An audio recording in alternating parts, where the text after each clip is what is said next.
Hoje eu vou te dar 3 dicas que vão te ajudar a controlar o açúcar no sangue.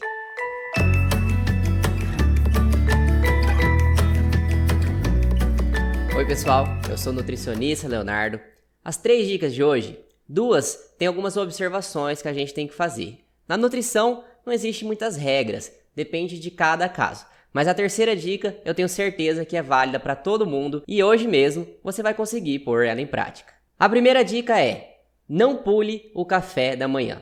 Olha só, alguns estudos têm mostrado que quando a gente não pula o café da manhã, ou seja, quando a gente faz um café da manhã saudável, o nosso açúcar no sangue, a nossa resposta glicêmica nas próximas refeições do dia vai ser melhor. Então quer dizer que o nosso almoço vai liberar menos açúcar no sangue porque a gente fez o café da manhã. Olha só que interessante. Mas como eu disse no começo do vídeo, não é uma regra absoluta.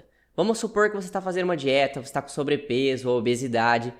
É justamente esse excesso de peso que pode ser o principal fator que está te levando a ter uma resistência à insulina, um açúcar alto no sangue. Então, se você, por exemplo, começar a fazer um jejum intermitente, que é uma estratégia de emagrecimento que não é superior às outras, mas que várias pessoas se dão bem com essa estratégia. Então, nesse caso, pode ser que essa perda de peso causada pelo jejum intermitente possa vir a ser algo mais interessante. Muitas pessoas, quando fazem o jejum intermitente, elas deixam de tomar o café da manhã, vão só almoçar ali, a primeira refeição vai ser o almoço.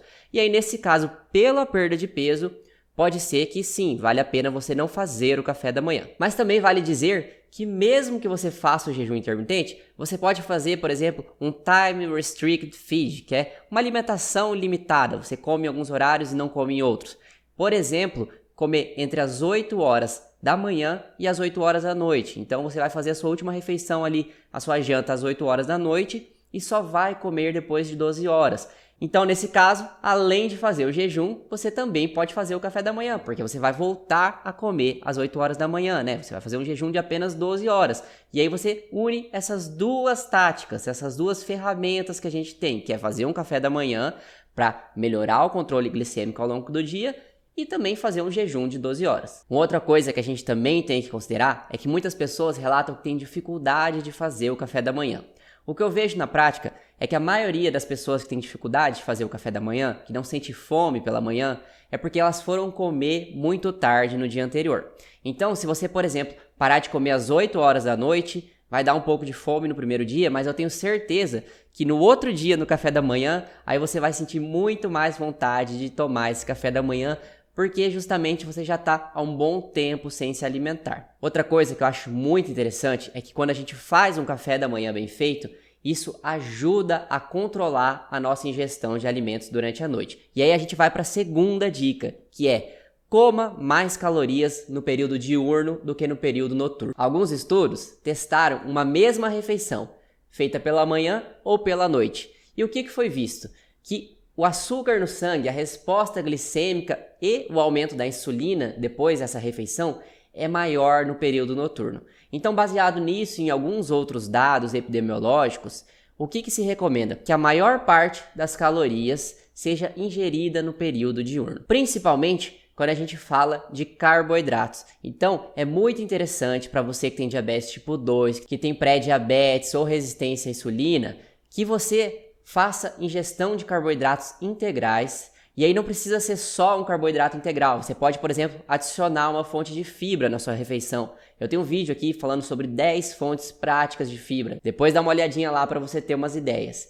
Então você faz uma ingestão maior de alimentos no café da manhã, no almoço e de tarde. Alimentos com carboidratos integrais de preferência. E isso vai ajudar no controle glicêmico, tá bom? Mas, novamente, essa regra tem uma exceção. Por quê? Vamos supor que você se exercita de noite. Você faz um exercício moderado ou um exercício pesado pela noite, por exemplo, uma musculação ou um treino de crossfit durante a noite. Quando a gente está falando de exercício físico, aí é interessante de deixar boa parte dos carboidratos no período anterior ao exercício, pelo menos ali até 2 horas antes do exercício, para a gente fazer ressíntese de glicogênio muscular. E a gente vai usar esse estoque de glicogênio muscular durante o treino. E aí, logo após o exercício, também é interessante fazer a ingestão de carboidratos. Por quê? Para, novamente, reestocar glicogênio muscular. Então, essa regra aí dos carboidratos e da maior quantidade de calorias durante o dia, ela pode mudar um pouco se você se exercita durante a noite. E a terceira dica que pode ajudar no controle da resposta glicêmica após as refeições é pensar na ordem e nos alimentos que você ingere. Como assim? Uma refeição só com carboidrato, ela vai ter uma resposta glicêmica um pouco mais alta do que essa mesma quantidade de carboidratos se associada, por exemplo, com uma fonte de proteína e uma fonte de gordura. Então, por exemplo, quando você come ali 100 gramas de arroz no seu almoço, você está comendo também salada, você está comendo também carnes. Isso vai ajudar a baixar a glicemia no sangue, vai demorar mais para esse açúcar ser liberado no sangue, ele vai ser liberado de forma mais gradual. E os estudos têm demonstrado que o quê? Se você comer primeiro a salada, depois a carne e depois o carboidrato, aí a resposta glicêmica é melhor ainda. Só que vamos ser sinceros, na prática quase ninguém vai fazer isso. Então o que eu recomendo?